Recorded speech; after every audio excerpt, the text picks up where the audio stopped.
ദൈവനാമത്തിന് സ്തോത്രം. നമ്മൾ ചിന്തിച്ചു വന്നത് മീഖായുടെ പ്രവചനമാണല്ലോ. മീഖായുടെ പ്രവചനം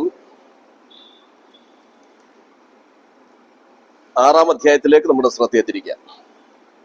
മീഖായുടെ പ്രവചനം 6-ാം അധ്യായം.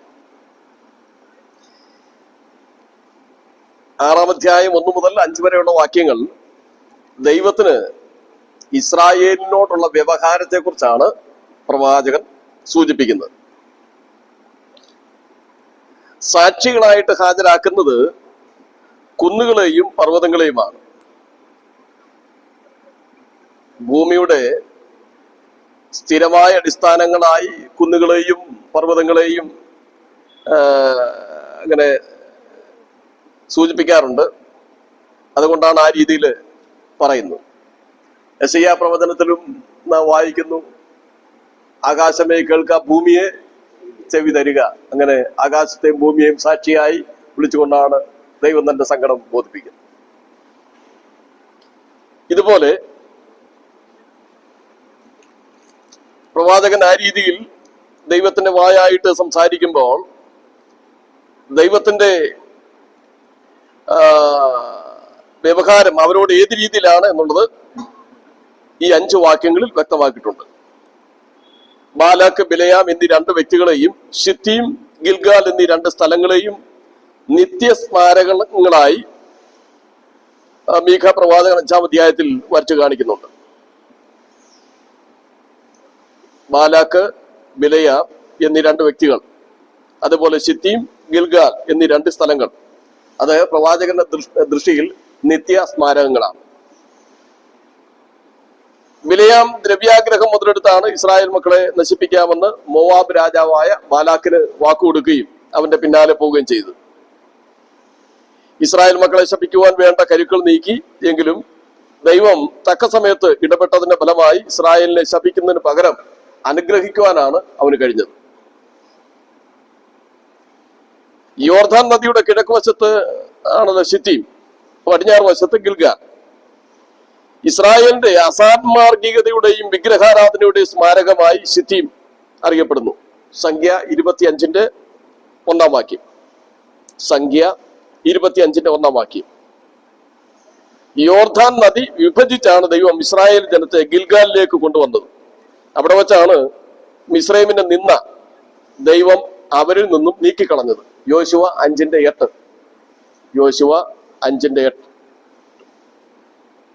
ഗിൽഗാൽ സ്വാതന്ത്ര്യത്തിന്റെയും ശിത്തീം പാപത്തിന്റെയും നിഴലായിട്ട് പറയപ്പെടുന്നു. അതുകൊണ്ട് ഗിൽഗാലിൽ നിൽക്കേണ്ടവർ ശിത്തീമിലേക്ക് ആകർഷിക്കപ്പെടാൻ ഇടയാകരുത് എന്നാണ്. മനസ്സിലായോ?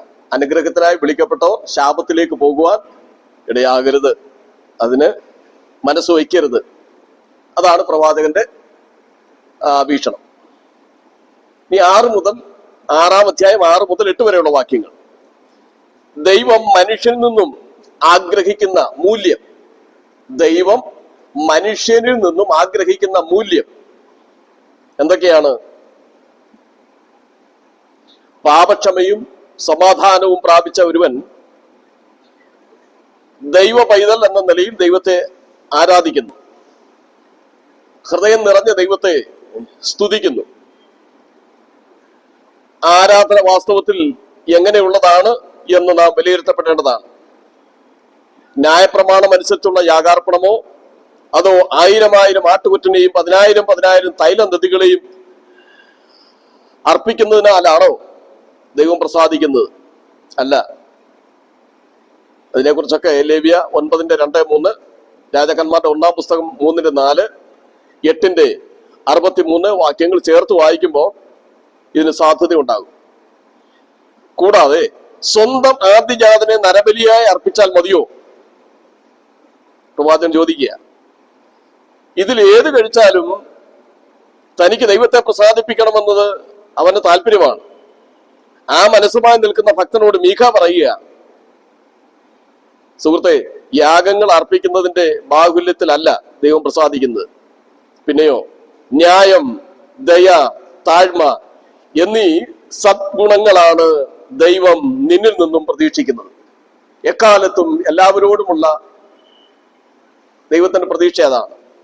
ഏത് കാലഘട്ടത്തിലുള്ള മനുഷ്യരോട് ദൈവം ആഗ്രഹിക്കുന്നതാണ്. നീതിയും ദയയും, നീതി, ദയ, താഴ്മ ഇത് പ്രകടിപ്പിക്കുക. കപടഭക്തിക്കാരായ പരീശന്മാരെ കുറിച്ചും യേശുക്രിസ്തു ഇതേ നിലയിൽ സംസാരിച്ചിട്ടുണ്ട്. അവർ തുളസി, ജീരകം, ചതകുപ്പ മുതലായ സുഗന്ധ ദ്രവ്യങ്ങളുടെ ദശാംശം ദൈവത്തിന് സമർപ്പിക്കുകയും അതേസമയം ന്യായം, കരുണ, വിശ്വസ്തത എന്നീ ഘനമേറിയ കാര്യങ്ങളെ വിസ്മരിക്കുകയും ചെയ്തതിനെ കുറിച്ച് യേശു കഠിനമായി ശാസിച്ചതായി മത്തായി സുവിശേഷം 23-ാം അധ്യായം 23-ാം വാക്യത്തിൽ പറയുന്നു. യേശുക്രിസ്തുവിന്റെ ഉപദേശവും പ്രായോഗിക ജീവിത അനുഭവങ്ങളും ഒരു ദൈവ പൈതൽ വിലയിരുത്തപ്പെടേണ്ടതാണ്. ക്രിസ്തു പ്രസംഗിക്കുക മാത്രമായിരുന്നില്ല, ക്രിസ്തു അതേപോലെ ജീവിച്ച് മാതൃക വെളിപ്പെടുത്തുകയും ചെയ്തു. 6:9 മുതൽ 16 വരെ നഗരത്തിന്റെ പാപത്തെ കണ്ടിട്ട് പ്രവാചകൻ ശാസിക്കുന്നു. പട്ടണത്തിലെ വ്യാപാര സംബന്ധമായ അനീതികളെ പ്രവാചകൻ തുറന്ന് ശാസിക്കുകയാണ്. അനീതിയുള്ള നിക്ഷേപങ്ങളും കള്ളയളവും കള്ളത്തുലാസും കള്ളപ്പടിയും ഉപയോഗിക്കുന്നവനെ ദൈവം നിർമ്മലനായി എണ്ണുമോ എന്ന് പ്രവാചകൻ ചോദിക്കുന്നു. ഇങ്ങനെ കള്ളത്തുലാസ് കൊണ്ട് സമ്പാദിക്കുന്ന പണമല്ല നശിച്ചു പോകുമെന്ന് പ്രവാചകൻ അവർക്ക് മുന്നറിയിപ്പ് നൽകി. 12 മുതൽ 15 വരെ ഉള്ള വാക്യങ്ങളിൽ അക്കാര്യം വ്യക്തമാക്കുകയാണ്. 16-ാം വാക്യത്തിൽ പറയുമ്പോൾ ഒമ്രിയുടെ ചട്ടങ്ങളും ആഹാബ് ഗൃഹത്തിന്റെ പ്രവൃത്തികളും ജനം പ്രമാണമാക്കിയിരുന്നു എന്നാണ് പറയുന്നത്. അതായത് ജനങ്ങളെ പിഴിഞ്ഞിരിക്കുന്ന നിലയിലുള്ള ഭീകര ചട്ടങ്ങളാണ് ഒമ്രിയുടെ കാലത്ത് നാട്ടിൽ നടപ്പിലാക്കിയിരുന്നത്. നാബോത്തിന്റെ മുന്തിരിത്തോട്ടം വഞ്ചനയായി തട്ടിയെടുത്ത രാജാവാണ് ആഹാബ്. നേതാക്കന്മാരും അത്തരക്കാരാണ് എന്ന് പ്രവാചകൻ മുന്നറിയിപ്പ് നൽകുന്നു. അതുകൊണ്ട് ചിലർ സ്നേഹം നടിക്കുന്നു എങ്കിലും സഹതാപം കാണിക്കുന്നുവെങ്കിലും അവരുടെ നിലനിൽപ്പിനോ ലാഭത്തിനോ വേണ്ടിയാകാം. അതാണ് വ്യാജമായിട്ടുള്ള കാര്യങ്ങൾ. അത് ദൈവജനം തിരിച്ച് അറിയേണ്ടിയിരിക്കുന്നു. 7-ാം അധ്യായം 7:1 മുതൽ 17 വരെ ദൈവത്തിന്റെ ആരോപണങ്ങൾ ഗൗരവമുള്ളതാണ്. ഇസ്രായേൽ ആത്മീകമായി ഫലശൂന്യമായിരിക്കുന്നു എന്ന് പറയുന്നു. യഹൂദ ധാർമ്മികമായി ഫലമില്ലാത്തതായിരിക്കുന്നു. ദൈവത്തിന് അവരെ കൊണ്ട് ഒരു പ്രയോജനവുമില്ല. നേരോടെ നടക്കുന്നവൻ ആരുമില്ല. നേതാക്കന്മാർ പോലും കൈക്കൂലിക്കും പ്രലോഭനങ്ങൾക്കും വശംവദരാകുന്നു. പ്രാണസ്നേഹിതനെ പോലും വിശ്വസിക്കാൻ കഴിയാത്ത ഒരു കാലഘട്ടമായിരിക്കുന്നു. ഇന്നും അങ്ങനെ തന്നെ. പരസ്പര വിശ്വാസം നഷ്ടമാകുന്നതിനാൽ സ്വന്തം വീട്ടുകാർ തന്നെ അന്യോന്യം ശത്രുക്കളായി തീരുന്ന ഒരു കാര്യമാണ് 6-ാം വാക്യത്തിൽ പറയുന്നത്. ഇസ്രായേൽ ജനത്തോട് പ്രവാചകൻ തന്നെത്താൻ ഏകീഭവിപ്പിക്കുകയും അവർക്ക് വേണ്ടി ദൈവത്തോട് പക്ഷപാത പ്രാർത്ഥന നടത്തുകയും ചെയ്യുന്നതായി നമുക്ക് മനസ്സിലാക്കാം. യോശുവയും ഇയ്യോബും ഹബക്കുക്കും പറഞ്ഞതുപോലെ മീഖായും പറയുകയാണ്, മറ്റുള്ളവർ ഏത് നിലപാട് സ്വീകരിച്ചാലും ഞാൻ ദൈവത്തിനായി കാത്തിരിക്കും. പ്രസക്തമാണ് ആ ഭാഗം. പ്രവാചകന്റെ മനോഭാവം, പ്രവാചകന്റെ കാലഘട്ടത്തിലെ ജനത്തിന്റെ ഈ അതിരുവിട്ട രീതികളൊക്കെ കണ്ടപ്പോഴും എന്നാൽ പിന്നെ ഞാനും അവരെ പോലെ അങ്ങ് ജീവിക്കാം എന്നല്ല അദ്ദേഹം പറയുന്നത്.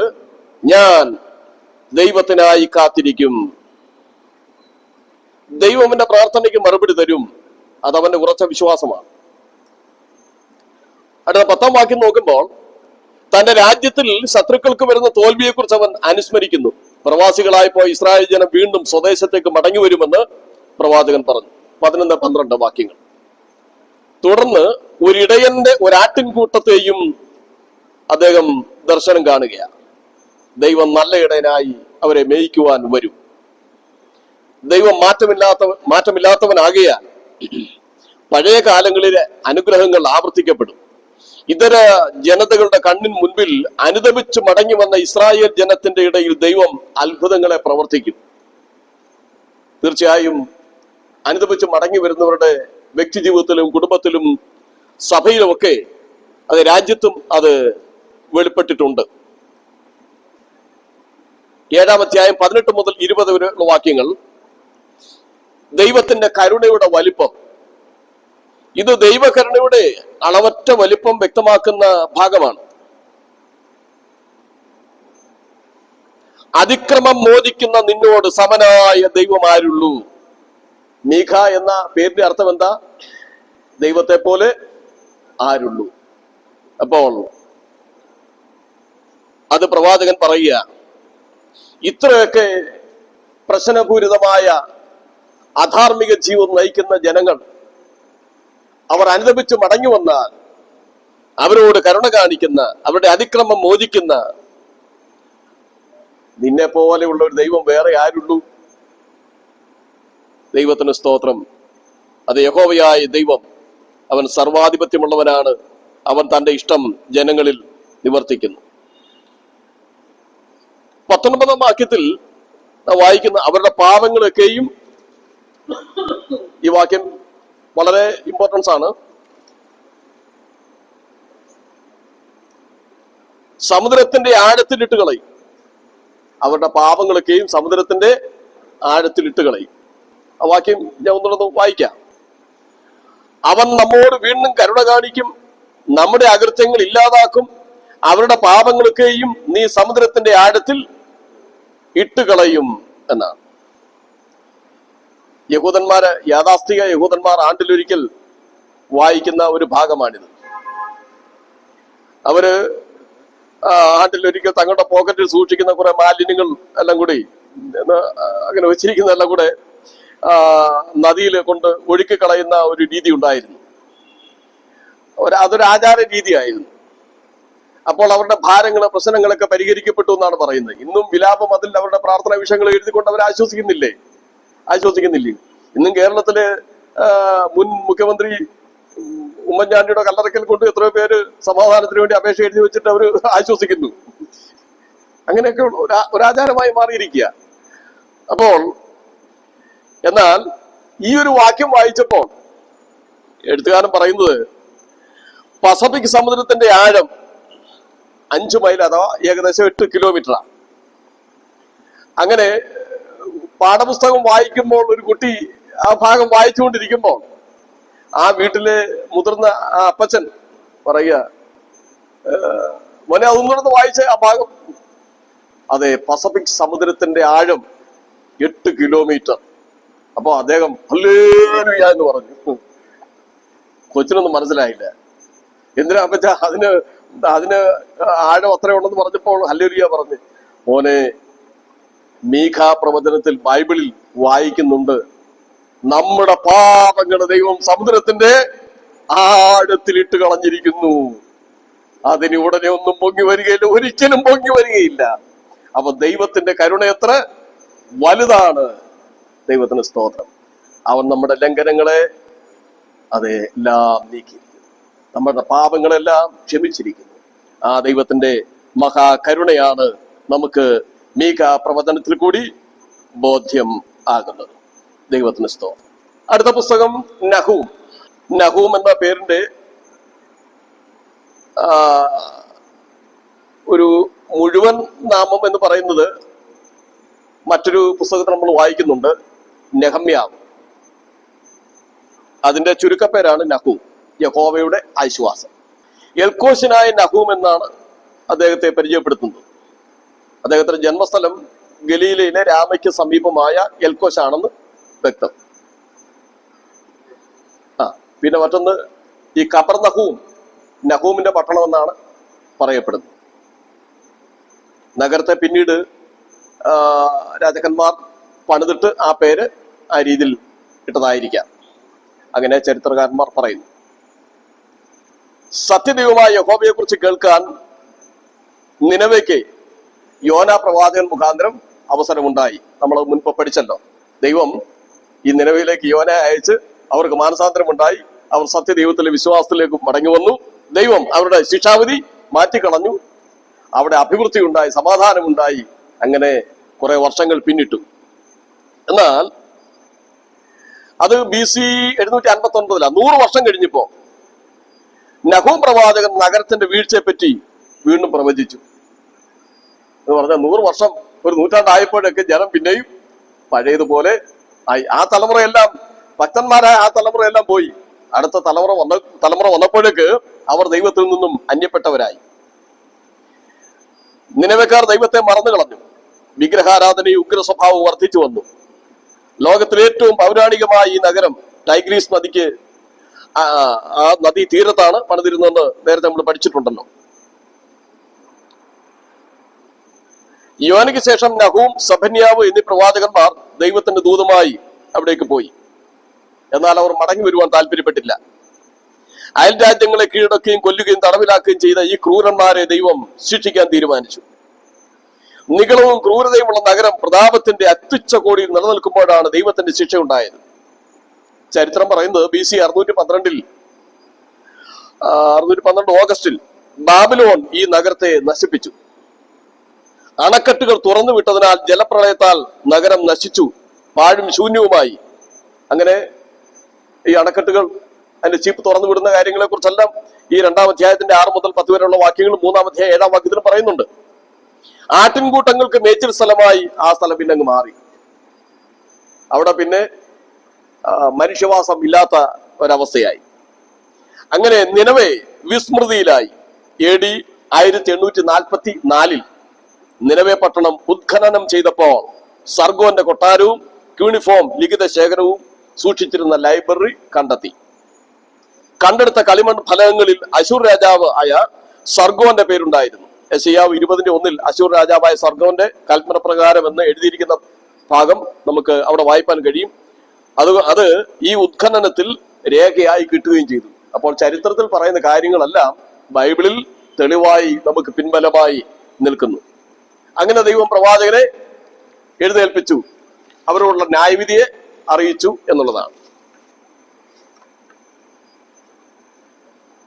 ഗ്രന്ഥകാരന്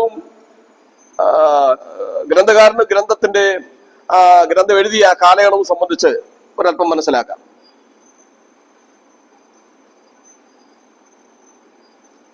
നഹൂമിന്റെ സ്മരണയ്ക്കായി എൽക്കോസ് നഗരത്തെ കബർ നഹൂം എന്ന് പുനർനാമകരണം ചെയ്തതായിട്ടാണ് പറയുന്നത്. മിസ്രൈമിലെ നോ അമ്മോൺ, അതായത് തേബ്സ് എന്ന പട്ടണത്തിന്റെ നാശം ഭൂതകാല ക്രിയയിലാണ് ഇവിടെ പറഞ്ഞിരിക്കുന്നത്. തെളിവിനായി യെഹെസ്കേൽ 30:14, ഇരമ്യാവ് 46:25. BC 664 അശൂർ രാജാവായ അശൂർ ബാനിപ്പാം തേബ്സ് ആക്രമിച്ച് നശിപ്പിച്ചതായി ചരിത്രത്തിൽ പറയുന്നു. അതുകൊണ്ട് BC 664 ശേഷമാണ് നഹൂം ജീവിച്ചിരുന്നതെന്ന് നമുക്ക് ഉറപ്പിക്കാം. 664 ശേഷം 664 അശൂർ ബാനിപ്പാൾ തേബ്സ് ആക്രമിച്ചത് എന്ന് പറയുന്നുണ്ട്. അപ്പൊ അത് ഈ പ്രവചനത്തിൽ ആ കാര്യം സൂചിപ്പിക്കുന്നില്ല. അതുകൊണ്ട് അത് അതിന് ശേഷമാണ്. നിനവയുടെ നാശത്തിന് മുൻപാണ് ശുശ്രൂഷാകാലം. നിനവെ വീണ്ടും നശിപ്പിക്കപ്പെടുന്നതിന് പ്രവചിച്ച ആളാണ് നഹൂം. എന്നാൽ അത് നശിപ്പിക്കപ്പെട്ടതിനെ കുറിച്ച് നമ്മൾ വായിച്ചല്ലോ. അത് 612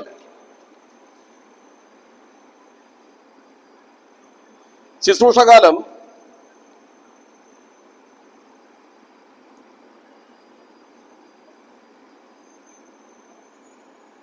ഏകദേശം 10 വർഷത്തെ ചരിത്രം ഇവിടെ രേഖപ്പെടുത്തിയിട്ടുണ്ട്. ഒരു വലിയ ജലപ്രളയത്തോടു കൂടിയാണ് നിനവെ നശിക്കുന്നതെന്ന് നഹൂം 1:8 പറയുന്നുണ്ട്. അപ്പോൾ ഇതിൽ പറയുന്ന കാര്യങ്ങൾ BC 666 മുതൽ 656 വരെയുള്ള കാലഘട്ടത്തിലെ സംഭവങ്ങളാണ്.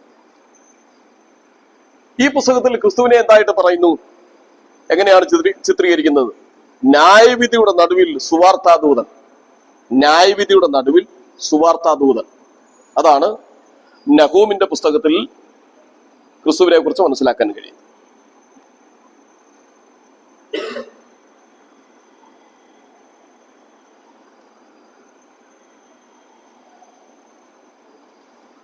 ഈ പുസ്തകവും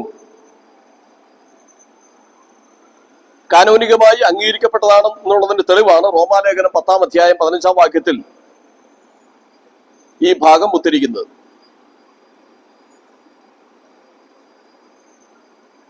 ഈ പുസ്തകം എഴുതിയതിന്റെ ഉദ്ദേശം എന്താണ്? റോമാലേഖനം 10:15. അങ്ങനെ ഒരു പുസ്തകത്തെ, പഴയ നിയമ പുസ്തകത്തെ കുറിച്ച് പുതിയ നിയമത്തിൽ യേശു ക്രിസ്തു അപ്പോസ്തലന്മാരോ ആരെങ്കിലും എടുത്തു പറയുന്നെങ്കിൽ അത് കാനോനികമാണ്, അതിന് സംശയിക്കേണ്ട കാര്യമില്ല. ഈ ഗ്രന്ഥം എഴുതിയതിന്റെ ഉദ്ദേശം നിനവേ നഗരത്തിനെതിരായ ന്യായവിധി പ്രഖ്യാപിക്കുക, യഹൂദ ജനത്തെ ആശ്വസിപ്പിക്കുക. അതാണ് നിനവേ നഗരത്തിനെതിരായ ന്യായവിധി പ്രഖ്യാപിക്കുക, യഹൂദ ജനത്തെ ആശ്വസിപ്പിക്കുക. ഇതായിരുന്നു ഈ പുസ്തകം എഴുതിയതുകൊണ്ട് ഈ ഗ്രന്ഥകർത്താവ് ഉദ്ദേശിക്കുന്നത്. യോന അവിടുത്തെ ന്യായവിധി പറഞ്ഞു, അവർ മാനസാന്തരപ്പെട്ടു. 100 വർഷം കഴിഞ്ഞപ്പോൾ വീണ്ടും പഴയതുപോലായി. നിനവയെ കുറിച്ചാണ്. വിഭജനം താക്കോൽ വാക്യം എഴുതിക്കും. താക്കോൽ വാക്യം 1:7, 1-ാം അധ്യായം 7-ാം വാക്യമാണ്.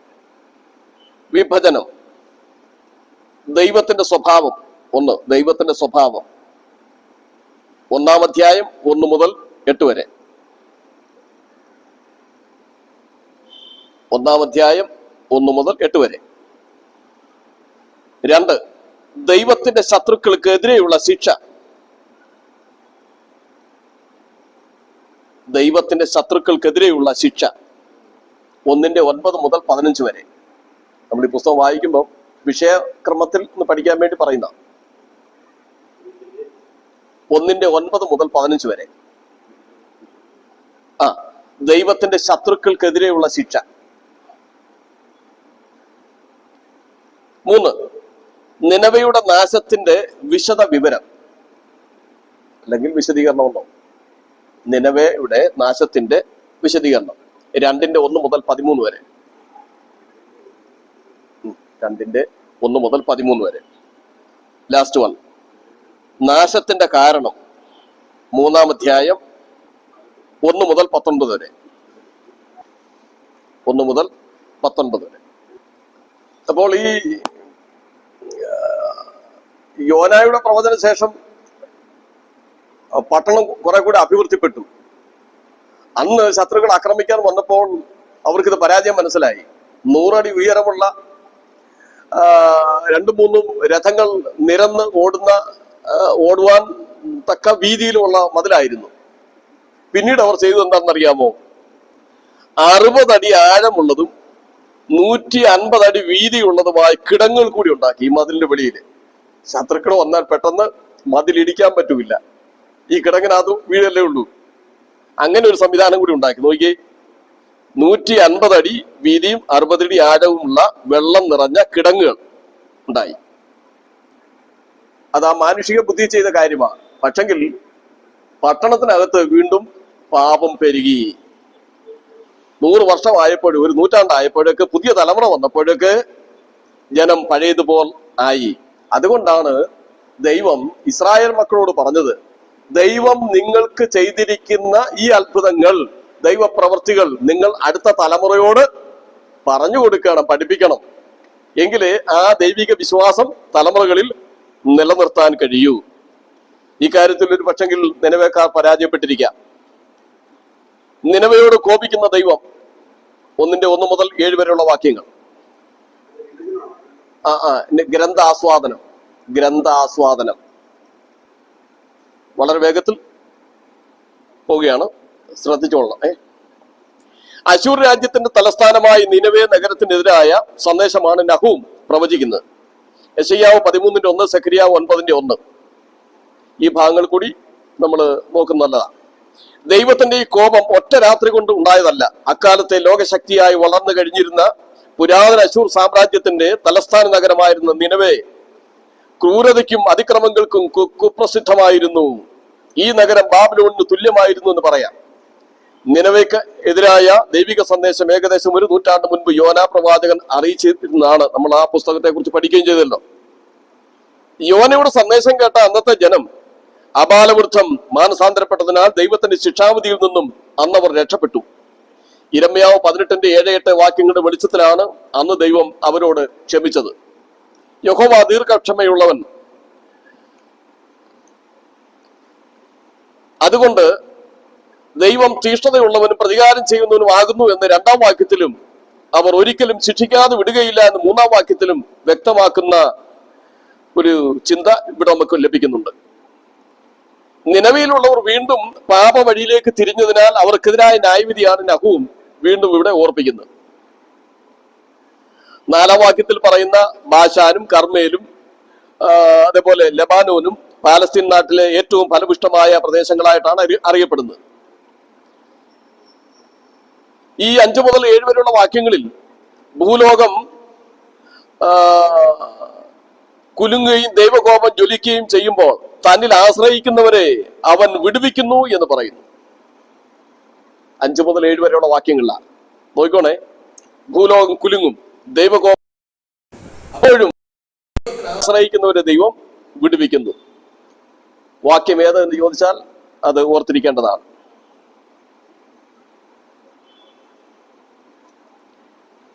ഒന്നിന്റെ 8 മുതൽ 15 വരെ നിനവയുടെ നാശം ചരിത്രത്തിലേക്ക് നമുക്ക് നോക്കാം. 8ഉം 9ഉം വാക്യങ്ങളിൽ അവൻ മുടിവ് വരുത്തും അഥവാ മുടിക്കും എന്ന് കർക്കശമായ ഭാഷയിലാണ് പറഞ്ഞത്. മുടിക്കുക എന്നുള്ളത് ഒരു അത് എന്താ ഒരു തമിഴ് വാക്കല്ലേ, നശിപ്പിക്കുക എന്നുള്ളത്. യെശയ്യാവ് 10ന്റെ 12 മുതൽ 15 വരെ ഉള്ള വാക്യങ്ങൾ കൂടി നോക്കുന്നത് നന്നായിരിക്കും. കവിഞ്ഞൊഴുകുന്ന ഒരു പ്രവാഹം കൊണ്ട് ആ സ്ഥലം ദൈവം നശിപ്പിക്കുമെന്ന് നഹൂം പറയുന്നു. നിനവെക്കാർ വീഞ്ഞു കുടിച്ച് മതോന്മത്തരായി ആനന്ദിച്ചുകൊണ്ടിരുന്ന വേളയിൽ ടൈഗ്രീസ് നദിയിലെ അണക്കെട്ട് തുറന്നു വിട്ടതിനാൽ നദി കരകവിഞ്ഞ് ഒഴുകാൻ തുടങ്ങി. 2:6 നാം അങ്ങനെയാണ് വായിക്കുന്നത്. നദികളുടെ ചീപ്പുകൾ തുറക്കുന്നു, രാജമന്ദിരം ഇടിഞ്ഞു പോകുന്നു, അത് നിർണയിച്ചിരിക്കുന്നു, അവർ അനാവൃതയായി പോകേണ്ടി വരും, അവളുടെ ദാസിമാർ പ്രാവ് കുറുകും പോലെ കുറുകി മാറത്തടിക്കുന്നു.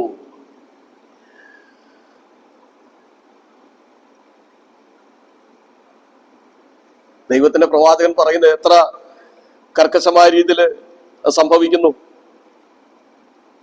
കൂടാതെ നിനവയുടെ ദേവിയായ നിനാദേവി അഥവാ ഇഷ്ടാർ, ഓരോ രാജ്യത്ത് ഓരോ പേരിലാണ് അറിയപ്പെടുന്നത്. ഇഷ്ടാർ ദേവി പട്ടണം മുങ്ങിപ്പോകുവാൻ ഇടയാക്കിയതിനാൽ അവർ കൊട്ടാരത്തിൽ കയറി അടച്ചു പൂട്ടി അതിന് തീ കൊടുത്ത് സ്വയം അഗ്നിക്കിരയായി. അങ്ങനെ 10-ാം വാക്യത്തിൽ പറയുന്നത് പോലെ അതും നിവർത്തിക്കപ്പെട്ടു. 10-ാം വാക്യത്തിൽ പറയുന്നത് 2:10 അവൾ കൊള്ളയടിക്കപ്പെട്ടു, പിടിച്ചു പറിക്കപ്പെട്ടു, ശൂന്യമാക്കപ്പെട്ടു, ഹൃദയം ഉരുകിപ്പോകുന്നു, മുഴങ്കാൽ ആടുന്നു, എല്ലാ അരകളിലും അതിവേദനയുണ്ട്, എല്ലാവരുടെയും മുഖം പിളറിയിരിക്കുന്നു. സോറി, 1:10 അവർ കൂടി പിണഞ്ഞിരിക്കുന്ന മുള്ളുപോലെ ആയാലും തങ്ങളുടെ മദ്യപാനത്തിൽ ലഹരി പിടിച്ചിരുന്നാലും അവർ മുഴുവനും ഉണങ്ങിയ താളടി പോലെ തീക്ക് ഇരയായിത്തീരും. അങ്ങനെ തന്നെ സംഭവിച്ചു. അവർ ആശ്രയിച്ച ദേവനോ ദേവിക്കോ അവർ രക്ഷിപ്പാൻ കഴിഞ്ഞില്ല. 50 വർഷങ്ങൾക്ക് ശേഷം BC 612 ഈ സംഭവം ഉണ്ടായത്. അതായത് ഈ പ്രവാചകൻ പറഞ്ഞ 50 വർഷം കഴിഞ്ഞപ്പോഴാണ് ഈ സംഭവം അതേപോലെ ഉണ്ടായി. ബാബിലോൺ നിനവക്കാരെ കുറിച്ച് ഒരിക്കൽ അവരെ എല്ലാം കൂട്ടക്കൊല ചെയ്യുവാൻ മുതിർന്നു, മുഴുവനായും കൊള്ളയിട്ടു, ഒന്നും ശേഷിപ്പിക്കാൻ നശിപ്പിച്ചു. അടുത്ത കാലത്ത് നിനവയുടെ ശൂന്യ അവശിഷ്ടങ്ങൾ നടത്തിയ ഭൂഗർഭ ഗവേഷണങ്ങളിൽ നിന്നും അസീറിയൻ നീതിന്യായ പ്രമാണങ്ങൾ രേഖപ്പെടുത്തിയ അനേകം ശിലാഫലകങ്ങളും അവിടുത്തെ ഗ്രന്ഥശേഖരങ്ങളും കണ്ടെടുത്തിട്ടുണ്ട്. ഇതെല്ലാം പ്രവാചകൻ പറഞ്ഞതിന്റെ നിവൃത്തി തന്നെയാണ്. ദൈവഭയം കൂടാതെ ഭരണം നടത്തുന്ന രാഷ്ട്രങ്ങൾ ദൈവത്തിന്റെ കോപത്തിന് ഇരയാകും. അതിന് തെളിവാണിത്. ദൈവം രാഷ്ട്രങ്ങൾക്ക് പരമാധികാരം നൽകുന്നത് അനീതി അനുഭവിക്കുന്നവർക്ക് ഏതെങ്കിലും നിലയിലുള്ള സഹായം നൽകുവാനാണ്. അതുകൊണ്ട് അങ്ങനെ ചെയ്യാത്തവർ അതിന് തക്ക ശിക്ഷ അനുഭവിക്കും. ദൈവം വിശുദ്ധനും നീതിമാനുമാണ് എന്ന സത്യം ആരും മറന്നുകൂടാ. സന്തോഷകരമായ ഒരു വാർത്തയാണ് 15-ാം അധ്യായത്തിൽ നമ്മൾ കാണുന്നത്. 15-ാം വാക്യത്തിൽ അവിടെ വായിക്കുന്ന എന്താ? ഇതാ പർവ്വതങ്ങളിൽ മേൽ സുവാർത്താ ദൂതനായി സമാധാനം ഘോഷിക്കുന്നവന്റെ കാൽ, യഹൂദയെ നിന്റെ ഉത്സവങ്ങൾ ആചരിക്കുക, നിന്റെ നേർച്ചകൾ കഴിക്കുക, നിസാരൻ ഇനി നിന്നിൽ കൂടി കടക്കുകയില്ല, അവൻ നിശേഷം ഛേദിക്കപ്പെട്ടിരിക്കുന്നു. നന്മ സുവിശേഷിക്കുന്നവരുടെ കാൽ എത്ര മനോഹരം! ലോകത്തിൽ സുവിശേഷ സന്ദേശം അറിയിക്കുന്ന ക്രിസ്തീയ ശുശ്രൂഷകന്മാരുടെ സേവനം എല്ലാ കാലത്തും ഒരു വലിയ പദവിയായി വിശുദ്ധ തിരുവെഴുത്ത് പറയുന്നു. നാം അങ്ങനെ കാണണം, മാനിക്കണം, മാനിക്കപ്പെടണം.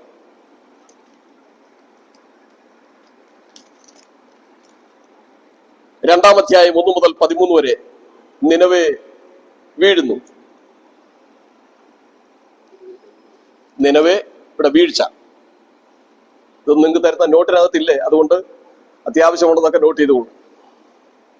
ബാബേൽ സൈന്യം നിനവയ്ക്കെതിരെ വരുന്നതിനെയാണ് ഈ 1-ാം വാക്യത്തിൽ പറയുന്നത്. 1-ാം വാക്യം എന്താ പറയുന്നത്? സംഹാരകൻ നിനക്കെതിരെ കയറി വരുന്നു, കോട്ട കാത്തുകൊള്ളുക, വഴി സൂക്ഷിച്ചു നോക്കുക, അരമുറുക്കുക, നിന്നെ തന്നെ നല്ലവണ്ണം ശക്തീകരിക്കുക. ബാബേൽ സൈന്യം നിനവയ്ക്കെതിരെ വന്നു. അതുകൊണ്ട് നിനവയോട് ഒരുങ്ങിയിരിക്കുവാൻ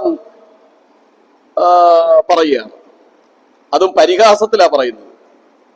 ശത്രു സൈന്യത്തിന്റെ പരിചയം വസ്ത്രങ്ങളും ചുവന്നതായിരുന്നു എന്ന് 3-ാം വാക്യത്തിൽ പറയുന്നുണ്ട്.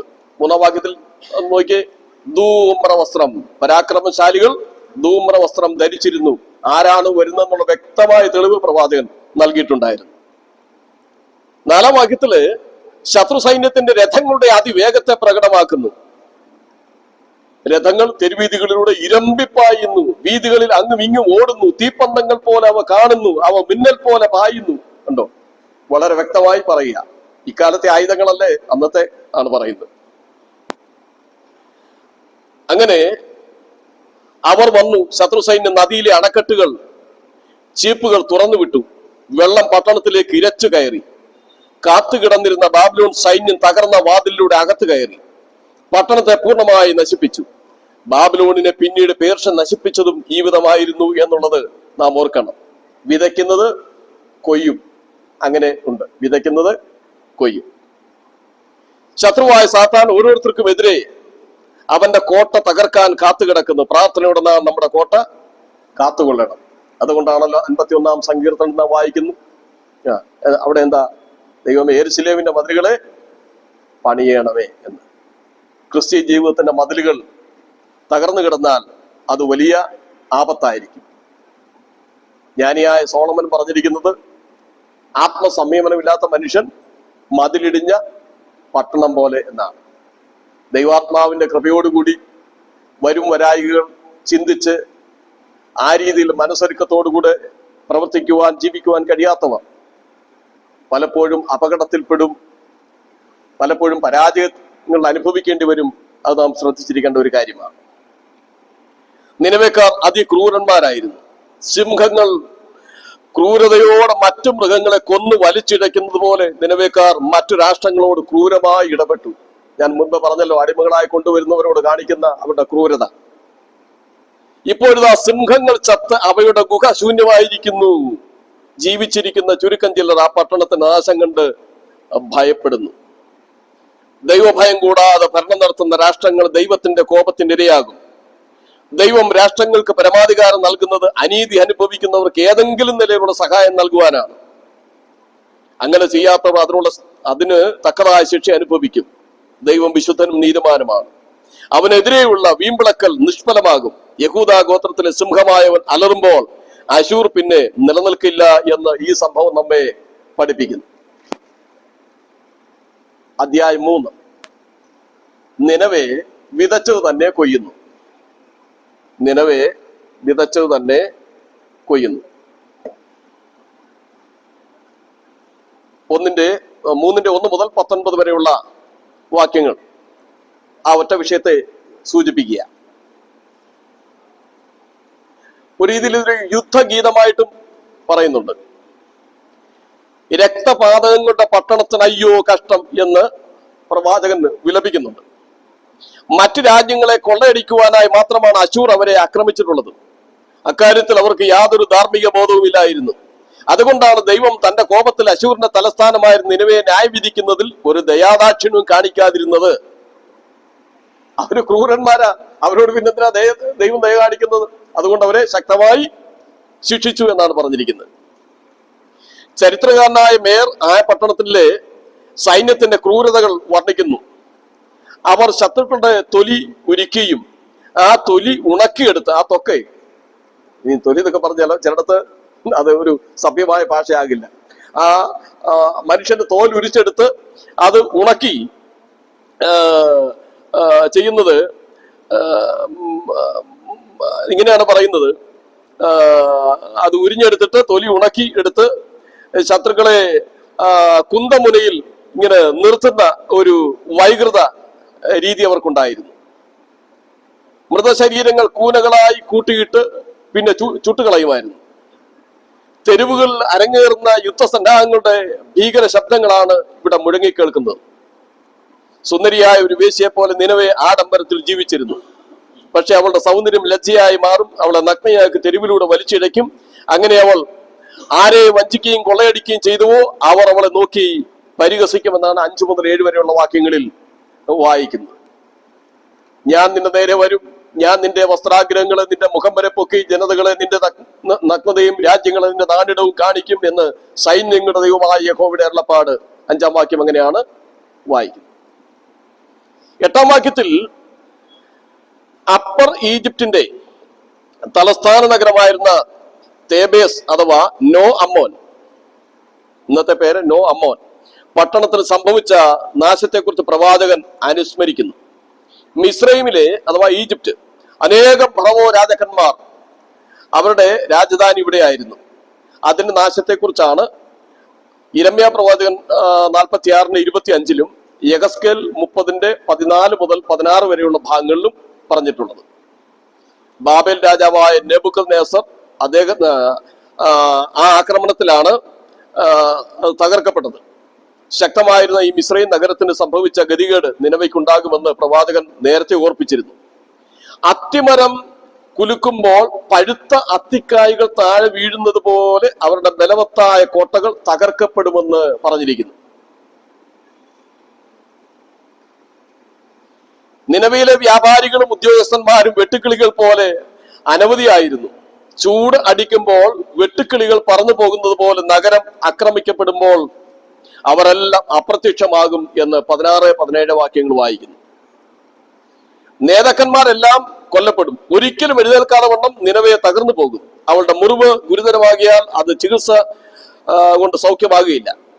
അവളുടെ ക്രൂരത നിമിത്തം കഷ്ടത അനുഭവിച്ചവർ കൈകൊട്ടി സന്തോഷിക്കും. അതാണ് 18-19 വാക്യങ്ങളിൽ നമ്മൾ കാണുന്നത്. അശൂർ രാജാവേ, നിന്റെ ഇടയന്മാർ ഉറങ്ങുന്നു, നിന്റെ കുലീനന്മാർ വിശ്രമിച്ചു കിടക്കുന്നു. നിന്റെ ജനം പർവ്വതങ്ങളിൽ ചിതറിയിരിക്കുന്നു, അവരെ കൂട്ടിച്ചേർക്കാൻ ആരുമില്ല. നിന്റെ ക്ഷതത്തിന് ഉപശാന്തിയില്ല, നിന്റെ മുറിവ് ഗുരുതരമാകുന്നു. നിന്റെ വാർത്ത കേൾക്കുന്ന എല്ലാവരും നിന്നെ കുറിച്ച് കൈകൊട്ടും. കാരണം നിന്റെ അന്തമില്ലാത്ത ദ്രോഹം ഏൽക്കാത്തവരായിട്ട് ആരാണുള്ളത്? അതേപോലെ നിനവയുടെ നിത്യനാശത്തെക്കുറിച്ചും ഇവിടെ സൂചിപ്പിച്ചു. 2000-ലേറെ വർഷം കഴിഞ്ഞിട്ടും ഇന്നും നിനവയെ കുപ്പക്കുന്നായി കിടക്കുകയാണ്. ദൈവജനത്തെ നശിപ്പിക്കുന്നവരുടെ മേലുള്ള ശിക്ഷയ്ക്ക് നിത്യ അടയാളമായി ദൈവം നിനവയെ നശിപ്പിച്ചു കളഞ്ഞു. നാം ആശ്രയിക്കേണ്ടത് ഉറപ്പുള്ള കോട്ടയിലോ രാജാക്കന്മാരിലോ സൈന്യത്തിലോ അല്ല, യഹോവയുടെ നാമത്തിലാണ്. നീതിമാന്മാർ അതിലേക്ക് ഓടിച്ചെന്ന് അഭയം പ്രാപിക്കുമെന്ന് സദൃശവാക്യങ്ങൾ 18:10 നാം വായിക്കും. നമുക്ക് എപ്പോഴും ആശ്രയം നമ്മുടെ ദൈവം മാത്രമാണ്. ഇവർ ഇത്ര വലിയ മതിലും കിടങ്ങുകളൊക്കെ ഉണ്ടാക്കിയിട്ട് പോലും നിഷ്പ്രയാസം ശത്രുവിന് അവരെ ആക്രമിക്കാനും നശിപ്പിച്ചു കളയാനും ഇന്ന് ആ സ്ഥലം ഇല്ലാത്ത ഒരവസ്ഥയിൽ ആയിപ്പോയി. അത് അവർ വിതച്ചത് തന്നെ കൊയ്തു. അനേകരെ കൊന്നുമുടിച്ച് ക്രൂരന്മാരായി അങ്ങനെ പരിലസിച്ച ആ ജാതിയും ആ ദേശവും ഇല്ലാതായിപ്പോയി എന്ന് പറയുന്നത് എന്തൊരു പ്രവൃത്തിയാ, ദൈവത്തിന്റെ പ്രവൃത്തി. അപ്പോൾ അത് ഒരു മുന്നറിയിപ്പാണ്. അടുത്ത പുസ്തകം ഹബക്കുക്ക്. ഹബക്കുക്ക് എന്ന വാക്കിന്റെ അർത്ഥം ആലിംഗനം ചെയ്യുക എന്നാണ്. ഇതിന്റെ എഴുത്തുകാരൻ പ്രവാചകനായ ഹബക്കുക്ക് തന്നെയാണ്. ഈ പുസ്തകത്തിലെ ഇതിന്റെ ഉദ്ദേശം അഥവാ ലക്ഷ്യം,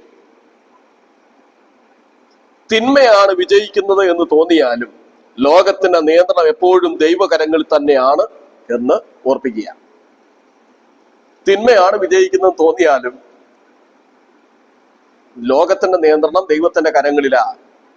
അതെക്കാലത്തും അത് നാം അറിഞ്ഞിരിക്കണം. തിന്മയാണ് വിജയിക്കുന്നത് എന്ന് തോന്നിയാലും ലോകത്തിന്റെ നിയന്ത്രണം എപ്പോഴും ദൈവകരങ്ങളിലാണ്. താക്കോൽ വാക്യം 2-4 വാക്യം, നീതിമാനോ വിശ്വാസത്താൽ ജീവിച്ചിരിക്കും. ഇത് റോമാലേഖനത്തിൽ എടുത്തു പറയുന്നു. അതെ, ഈ പുസ്തകത്തിൽ ക്രിസ്തുവിനെ കുറിച്ച് എങ്ങനെയാണ് പറയുന്നത്? നിസ്തുല്യ തേജോരൂപിയായ മധ്യസ്ഥൻ. നിസ്തുല്യ തേജോരൂപിയായ മധ്യസ്ഥൻ. ഓരോ പുസ്തകത്തിലും ക്രിസ്തുവിനെ എങ്ങനെ ചിത്രീകരിക്കുന്നു എന്ന് പറയുന്നുണ്ട്. ഈ പുസ്തകത്തിൽ അങ്ങനെയാണ്. വിഭജനം, രണ്ട് കാര്യങ്ങൾ ആണ് വിഭജനമായിട്ട് ഈ പുസ്തകത്തിൽ ചിന്തിപ്പാനുള്ളത്. ക്രിസ്തുവിനെ നിസ്തുല്യ തേജോരൂപിയായ മധ്യസ്ഥൻ. നിസ്തുല്യ തേജോരൂപിയായ മധ്യസ്ഥൻ. 3:2 മുതൽ 4 വരെ. 3:2 മുതൽ 4 വരെ. ഹബക്കൂക്കിന്റെ 3-ാം അധ്യായം 2 മുതൽ 4 വരെയാണ് ഈ പറഞ്ഞ വിഷയം ഉൾക്കൊള്ളുന്നത്. അതിന്റെ പൂർത്തീകരണം മത്തായി 17:1 മുതൽ 8 വരെ. മത്തായി 17:1 മുതൽ 8 വരെ. ഓർക്കുന്നുണ്ടോ സംഭവം? യേശുക്രിസ്തു ഒരു ഉയർന്ന മലയിൽ പ്രാർത്ഥിച്ചുകൊണ്ടിരുന്നു. അവൻ എന്ത് ചെയ്തു? രൂപാന്തരപ്പെട്ടു. അതെ, ആ സംഭവം.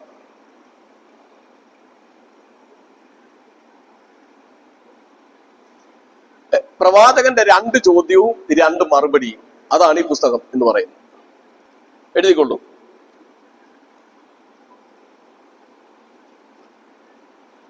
പ്രവാചകന്റെ 1-ാമത്തെ ചോദ്യം 1 മുതൽ 4 വരെ. 1 മുതൽ 4 വരെ. 1-ാം അധ്യായം 1 മുതൽ 4 വരെയുള്ള വാക്യങ്ങൾ. ദൈവത്തിന്റെ മറുപടി 1:5 മുതൽ 11 വരെ. 1:5 മുതൽ 11 വരെ. 1 മുതൽ 4 വരെ ചോദ്യമാണ്. പ്രവാചകന്റെ ചോദ്യം. അതിന് ദൈവം കൊടുക്കുന്ന മറുപടിയാണ് 1:5 മുതൽ 11 വരെ. പ്രവാചകന്റെ 2-ാമത്തെ ചോദ്യം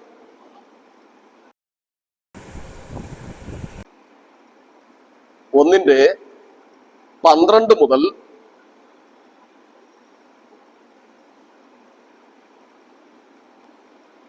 1:12 മുതൽ 2:1 വരെ. 1:12 മുതൽ 2:1 വരെ. പ്രവാചകൻ 2-ാമത്തെ ചോദ്യം. ദൈവത്തിന്റെ മറുപടി.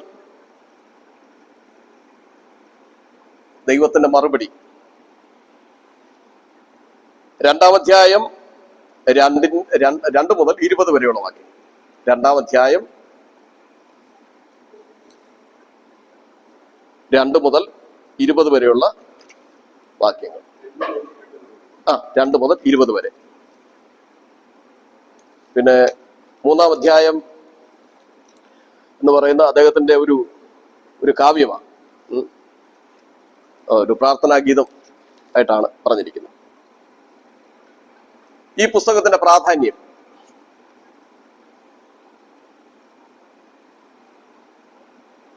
യഹൂദ ജനത്തിന്റെ പാപത്തിന്റെ പരിണിത ഫലമായി കൽദയർ എന്ന് പറഞ്ഞാൽ ബാബിലോണ്യരാണ്,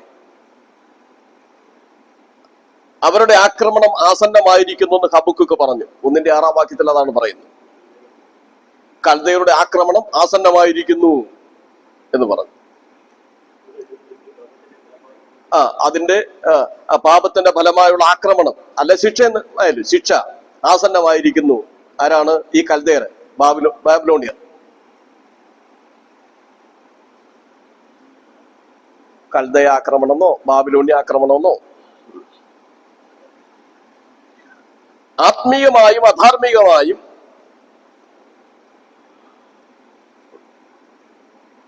ഉള്ള കാര്യങ്ങൾ ഇതിൽ പറയുന്നുണ്ട്. തന്റെ രാജ്യത്തിന്റെ ഈ ശോച്യാവസ്ഥ മനസ്സിലാക്കിക്കൊണ്ട് പ്രവാചകൻ ചോദിക്കുന്നത്, ദൈവം എത്രത്തോളം ഇത് നോക്കിക്കൊണ്ടിരിക്കും? ദൈവത്തിന്റെ വിശുദ്ധിയിലും നീതിയിലുമുള്ള ഹബക്കൂക്കിന്റെ തീഷ്ണതയാണ് ഈ നിലയിലുള്ള സംശയത്തിന്റെ ചോദ്യം ഉണ്ടാകാൻ കാരണം. പ്രവാചകൻ നോക്കുമ്പോൾ ദൈവം നീതിമാനല്ലയോ? ശിക്ഷിക്കുകയില്ലയോ? ജനം ഇങ്ങനെ ഈ തിന്മ പ്രവർത്തിക്കുന്നു, ധാർമ്മികമായ നിലവാരം ജനങ്ങളിലില്ല, ജനം അങ്ങനെ ദൈവത്തിന് അകന്നു പോവുകയാണ്, നഷ്ടങ്ങളും കഷ്ടങ്ങളുമാണ്, ദൈവം ഇത് കാണുന്നില്ലയോ എന്നൊക്കെ ഉള്ള ചോദ്യമാണ്. യഹൂദ ജനത്തെ ശിക്ഷിക്കുവാനുള്ള വടിയാണ് ബാബിലോണിന്റെ ശിക്ഷ. ഈ മറുപടി കേട്ടപ്പോൾ പ്രവാചകൻ കൂടുതൽ ഉത്കണ്ഠാകുലനായി. സ്വന്തം ജനത്തിന്റെ പാപത്തെ ശിക്ഷിക്കുവാൻ അവരിൽ ദുഷ്ടതയേറിയ ബാബിലോണിനെ ദൈവം അനുവദിക്കുകയാണോ എന്ന് പ്രവാചകൻ ചോദിക്കുന്നു. ഈ ചോദ്യത്തിന്റെ മറുപടിയിൽ നീതിമാനോ വിശ്വാസത്താൽ ജീവിക്കും എന്നാണ് പറയുന്നത്. 2:4 വാക്യം. ഈ സുപ്രധാനമായ 2 വാക്യങ്ങളും പുതിയ നിയമത്തിൽ പറയുന്നുണ്ട്. നീതിമാനോ വിശ്വാസത്താൽ ജീവിക്കും എന്ന് പുതിയ നിയമത്തിൽ എവിടെ പറയുന്നു എന്ന് ചോദിച്ചാൽ റോമർ 1:17. റോമർ 1 നീതിമാനോ വിശ്വാസത്താൽ ജീവിക്കും എന്ന് പറയുന്ന ഈ വാക്യം പുതിയ നിയമത്തിൽ 2 ഭാഗത്ത് പറയുന്നു. റോമർ 1:17, ഗലാത്യർ 3:11. ഗലാത്യർ 3:11. അതുകൊണ്ട് പഴയ നിയമത്തിലെ നവീകരണ കർത്താവ് എന്ന രീതിയിലാണ് ഹബക്കുക്കിനെ അറിയപ്പെടുന്നത്. പുതിയ നിയമ കാലഘട്ടത്തിൽ ആരാണ്? മാർട്ടിൻ ലൂതർ അല്ലേ? ഓക്കെ. അതുകൊണ്ട് ആ മാർട്ടിൻ ലൂതർ റോമാലേഖനം വായിച്ചപ്പോൾ വിശ്വാസത്താൽ നീതീകരണം എന്നുള്ള ആ ഒരു വിഷയം അന്ന് അദ്ദേഹം പള്ളിയുടെ മുൻപില് അത് ആലേഖനം ചെയ്ത് തൂക്കിയിടുകയൊക്കെ ചെയ്തെന്ന് പറയുന്നു. പാപം മനുഷ്യനെ നാശത്തിലേക്ക് നയിക്കുമ്പോൾ വിശ്വാസം ആത്മീയമായ ജീവിതത്തിലേക്ക് നയിക്കുന്നു. ഹബക്കുക്ക് 3-ാം അധ്യായത്തിൽ ദൈവത്തിന്റെ പ്രത്യക്ഷത, സീനായ് പർവ്വതത്തിലെ പ്രത്യക്ഷത അനുസ്മരിപ്പിക്കുകയാണ്. അത് 3-ാം അധ്യായം 19-ാം വാക്യത്തിൽ പറയുന്നുണ്ട്. അപ്പോൾ ഇദ്ദേഹം ഒരു ലേവ്യനും ദേവാലയത്തിലെ പാട്ടുകാരനുമായിരുന്നു എന്ന് ഈ പാട്ട് എഴുതിയതിൽ കൂടി ഒരു ചിന്തയുണ്ട്. ഹബക്കുക്കിന്റെ കാവ്യം തന്നെ ആരെന്ന് ചിത്രീകരിക്കുന്നത് ചോദിച്ചാൽ അദ്ദേഹം ഒരു ലേവ്യനാണെന്നും ദേവാലയത്തിലെ ഒരു പാട്ടുകാരനായിരുന്നുവെന്നും സൂചിപ്പിക്കുന്നു. പരാതിയിലും സംശയത്തിലുമാണ് ചോദ്യങ്ങൾ ആരംഭിക്കുന്നത് എങ്കിലും ഒടുവിൽ നിശ്ചയദാർഢ്യത്തിലും വിശ്വാസത്തിലും ചെന്നെത്തുവാൻ ദൈവത്തിന്റെ മറുപടി ഹബക്കുക്കിന് സാധിച്ചു. നമ്മളും പലപ്പോഴും സംശയം കൊണ്ട് അകന്നകന്ന് നിൽക്കുകയാണ്. പക്ഷേ ഇന്ന് പ്രാർത്ഥിച്ച് വചനം വായിച്ച് ദൈവത്തോട് ആലോചന ചോദിച്ച് സ്ഥിരപ്പെടുവാൻ കഴിയാതെ പോകുന്നത് കൊണ്ട് പരാജയം നമുക്ക് തന്നെയാണ്. എല്ലാറ്റിന്റെയും മറുപടി വചനത്തിലുണ്ട്. ദൈവ സാന്നിധ്യം കൊണ്ട് നമുക്കത് ബോധ്യമാക്കി തരുന്നുണ്ട്. 1-ാം അധ്യായം അതിൽ വീണ്ടും പറയുന്നത് ഇങ്ങനെയാണ്: ദുഷ്ടന്മാരുടെ അഭിവൃദ്ധിയും നീതിമാന്മാരുടെ കഷ്ടതയും കണ്ടപ്പോൾ ആസാഫിനെ പോലെ, ആസാഫ് 73-ാം സങ്കീർത്തനത്തിൽ പറയുന്ന അറിയാമല്ലോ, ദുഷ്ടന്മാർ അവരെന്ത് ചെയ്തിട്ടും അവരെല്ലാം സ്വസ്ഥന്മാരായിരിക്കുന്നു, അടിച്ചു കൊഴുത്തിരിക്കുന്നു എന്നൊക്കെ പറഞ്ഞ് അദ്ദേഹം അസൂയപ്പെട്ടിരിക്കുക. എന്നാൽ ഹബക്കുക്കും പറയുകയാണ്, ദൈവമേ ഞാൻ ചിന്താകുഴപ്പത്തിലായി. അവൻ തീക്ഷ്ണതയോട് പ്രസംഗിക്കുകയും ആത്മാർത്ഥതയോട് പ്രാർത്ഥിക്കുകയും ചെയ്തെങ്കിൽ യഹൂദയ്ക്ക് യാതൊരു മനപരിവർത്തനവും ഉണ്ടായില്ല. എല്ലായിടത്തും അക്രമവും അനീതിയും നിയമരാഹിത്യവും മാത്രമേ അദ്ദേഹത്തിന് അന്ന് കാണാൻ കഴിഞ്ഞുള്ളൂ. അതുകൊണ്ട് ഹൃദയവേദനയോട് പ്രവാചകൻ ചോദിക്കുക, ദുഷ്ടതയെ ശിക്ഷിക്കാതെ ദൈവം എത്രത്തോളം മൗനമായിരിക്കും? അതുകൊണ്ടാണ് അദ്ദേഹം അങ്ങനെ ചോദിച്ചു പോയത്. അപ്പോൾ ജനത്തിന്റെ പാപം കണ്ടിട്ട് പ്രവാചകന്റെ ചോദ്യം എന്തെന്ന് ചോദിച്ചാൽ, ദുഷ്ടതയെ ശിക്ഷിക്കാതെ ദൈവം എത്രത്തോളം മൗനമായിരിക്കും? ഇതായിരുന്നു അദ്ദേഹത്തിന്റെ ചോദ്യം. ദൈവം ദീർഘക്ഷമയും മഹാദയയുള്ളവനാണല്ലോ. എന്നാൽ 5-ാം വാക്യത്തിൽ നമ്മൾ വീണ്ടും വായിക്കുന്നത് ഞാൻ ഓർപ്പിച്ചതുപോലെ അവരെ ശിക്ഷിക്കാനായിട്ട് ജാതിയെ ദൈവം നിയമിച്ചു എന്നാണ്. ബാബിലോണ്യരെ കുതിരകൾ പുള്ളിപ്പുലികളെക്കാൾ വേഗതയും ചെന്നായ്ക്കളെക്കാൾ ഉഗ്രതയും ഉള്ളതാണെന്നും അവർ ശത്രുക്കളെ എങ്ങനെ ആക്രമിച്ച് കീഴ്പ്പെടുത്തുമെന്നും 6 മുതൽ 8 വരെയുള്ള വാക്യങ്ങളിൽ അത് പറയുന്നുണ്ട്. 6 മുതൽ 8 വരെയുള്ള വാക്യങ്ങൾ. അവർ ഭീകരന്മാരും ഭയങ്കരന്മാരുമാകുന്നു. അവരുടെ ന്യായവും നീതിയും അവരിൽ നിന്ന് തന്നെ പുറപ്പെടുന്നു. അവരുടെ കുതിരകൾ പുള്ളിപ്പുലികളെക്കാൾ വേഗതയും വൈകുന്നേരത്തെ ചെന്നായ്ക്കളെക്കാൾ ഉഗ്രതയുമുള്ളവ. അവരുടെ കുതിരപ്പടയാളികൾ ഗർഭിച്ചോടിക്കുന്നു. അവരുടെ കുതിരപ്പടയാളികൾ ദൂരത്ത് നിന്ന് വരുന്നു.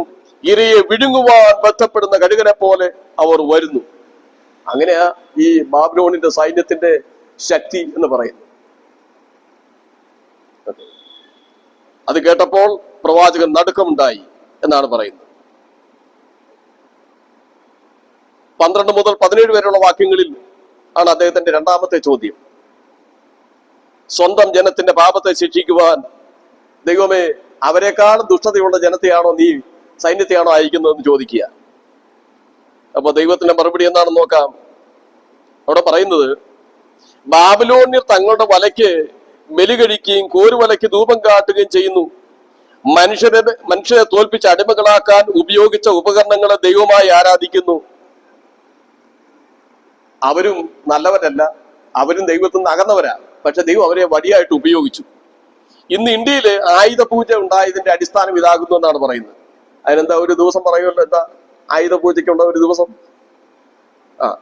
ഓർത്താൽ മതി. ഇതിന്റെ എല്ലാം ചരിത്ര അടിസ്ഥാനങ്ങളുണ്ടെന്നാണ്. ചൂണ്ടയും വലയും കോരുവലയും കൽദയർ സൈനിക ലക്ഷ്യങ്ങൾ നിറവേറ്റുന്നതിന് ഉപയോഗിച്ച സൈന്യത്തെയും എല്ലാം ആയുധങ്ങളെയും എല്ലാം അങ്ങനെ പ്രതിദാനം ചെയ്തിരുന്നു. ബാബിലോണിലെ ദേവന്മാരായ മിങ്കുഷു, ഷാമാഷ്, എൻലി, മർദൂഖ് എന്നിവരെ വല വലിക്കുന്ന ദൈവങ്ങളായിട്ടാണ് ചിത്രീകരിച്ചത്. മത്സ്യം പിടിച്ച് വല കഴുകുമ്പോൾ വളരെ ചെറിയവയെ എറിഞ്ഞു കളയുന്നത് പോലെ മനുഷ്യരെ വില കൽപ്പിക്കാതെ കൊല്ലുകയും വിൽക്കുകയും ചെയ്തു പോന്നു. അതുകൊണ്ടാണ് ഈ ദേവന്മാരുടെ ഉപകരണമായ വലയ്ക്ക് അവർ ബലി കഴിച്ചു വന്നത്. അന്ന് അന്ധവിശ്വാസങ്ങൾ നോക്കിക്കോണം. അതുകൊണ്ട് അവരുടെ കയ്യിൽ കിട്ടുന്ന മനുഷ്യരെ അവർക്കൊരു വിലയും ഇല്ല. അവര് ഈ വല വലിച്ചു കയറ്റുമ്പോഴേ ഒരുവിധം നല്ല മത്സ്യങ്ങളൊക്കെ പെറുക്കെടുത്തിട്ട് ബാക്കിയുള്ളതിന്റെ കടലിലേക്ക് തിരികെ കളയും. ഇതുപോലെയാണ് അവർ മറ്റുള്ള രാജ്യങ്ങളെ കീഴടക്കുമ്പോൾ കണ്ടിരുന്നത്. അതുകൊണ്ടാണ് അവരുടെ ആ മനുഷ്യരെ ജീവനോട് തോലിരിക്കുന്നതും കൈയും കാലും ചെവിയും മൂക്കും എല്ലാം ചെത്തിയിട്ട് കണ്ണും കുത്തിപ്പൊട്ടിച്ച് ഇങ്ങനെ കുന്തത്തിൽ കുത്തി നിർത്തും. എന്നിട്ട് അവര് ഇങ്ങനെ അത് അട്ടഹസിക്കുക. എന്നിട്ട് ഇവരുടെ എല്ലാം തല വെട്ടിക്കൂട്ടിയിട്ട് ഞങ്ങളുടെ വിജയത്തിന്റെ ചിഹ്നമാണെന്നൊക്കെ പറഞ്ഞു പ്രദർശിപ്പിക്കുക. ഇതെല്ലാം ഇവരുടെ ഒരു തരം വിനോദങ്ങളായിരുന്നു.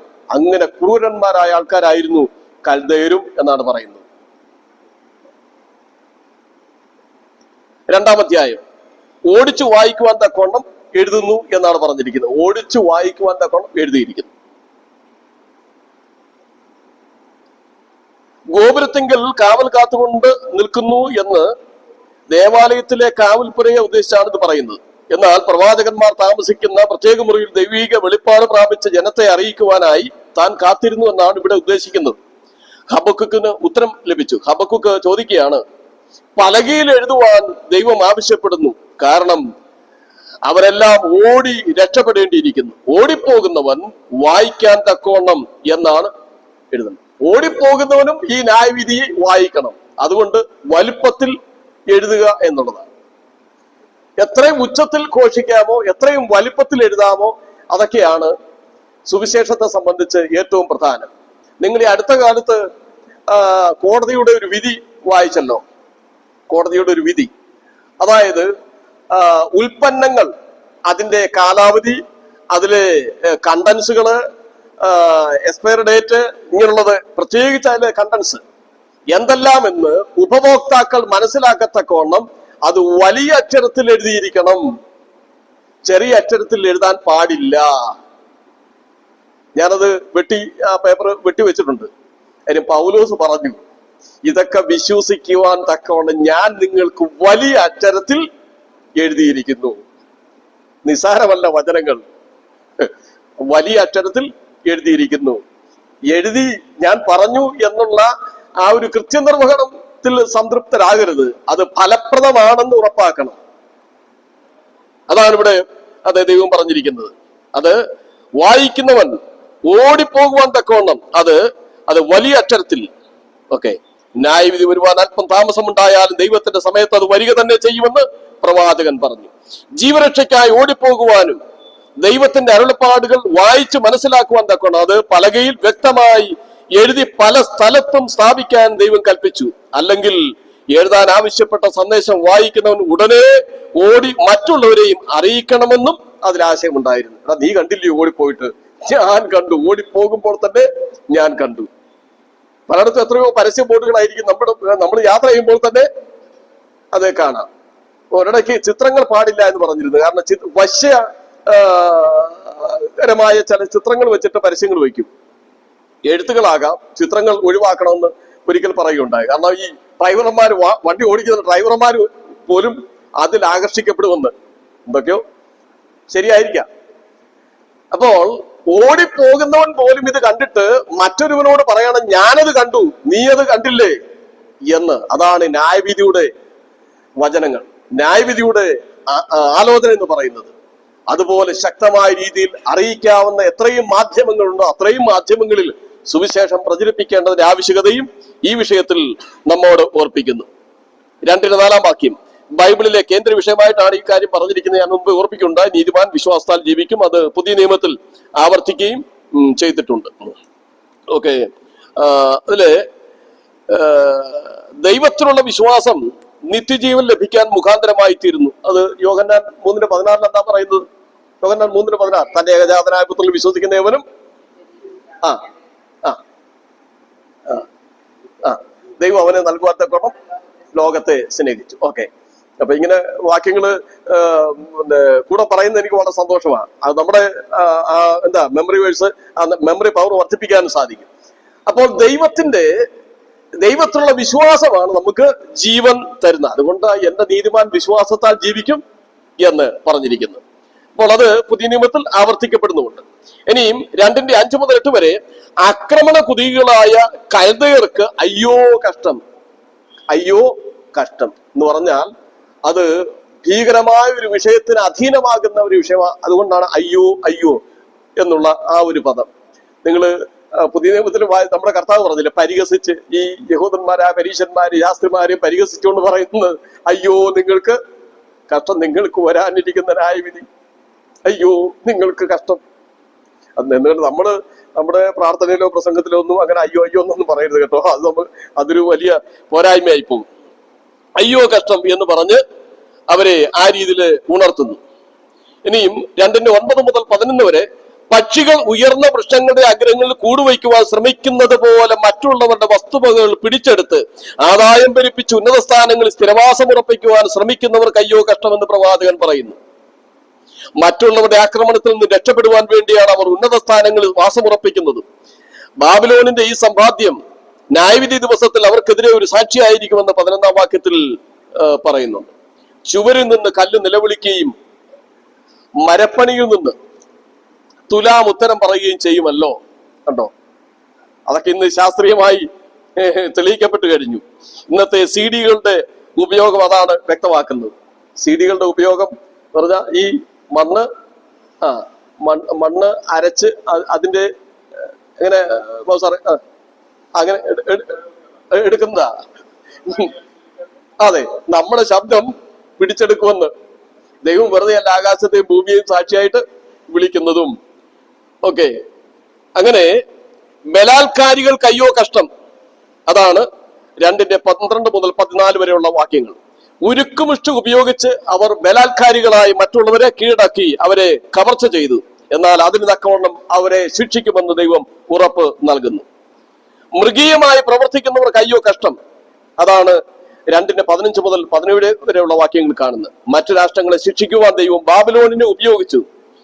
ആ ശിക്ഷ ഇവിടെ അവർക്ക് ക്രോധമധ്യം പോലെ തിരിച്ചു കൊടുക്കുന്ന വിഷയത്തെക്കുറിച്ചും പറയുന്നു. ഇരമ്യാവ് 25:15 മുതൽ 29 വരെയുള്ള വാക്യങ്ങളിൽ മുൻ പ്രവാചകൻ ഇരമ്യാവ് സൂചിപ്പിക്കുന്നു. വിഗ്രഹാരാധികൾക്ക് അയ്യോ കഷ്ടം.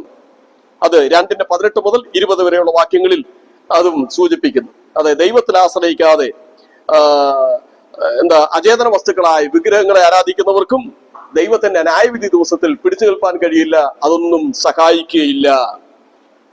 അവസാന ഭാഗം 3:1 മുതൽ 16 വരെ ഹബക്കുക്കിന്റെ ഒരു പ്രാർത്ഥനാ ഗീതമാണ്. ഇങ്ങനെ കൽദയർ ആക്രമിച്ചു, ദേശം ശൂന്യമായി.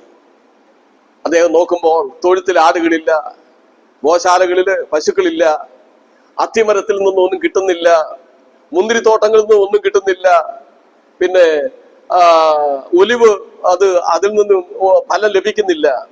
അപ്പോൾ അത്തിവൃക്ഷത്തിൽ നിന്ന് ഫലമില്ല, ഒലിവിൽ നിന്നും ഫലമില്ല, മുന്തിരിയിൽ നിന്നും ഒന്നുമില്ല, ഗോശാലകളെല്ലാം ശൂന്യമായിരിക്കുന്നു. എങ്കിലും ഞാൻ യഹോവയെ കാത്തിരിക്കും.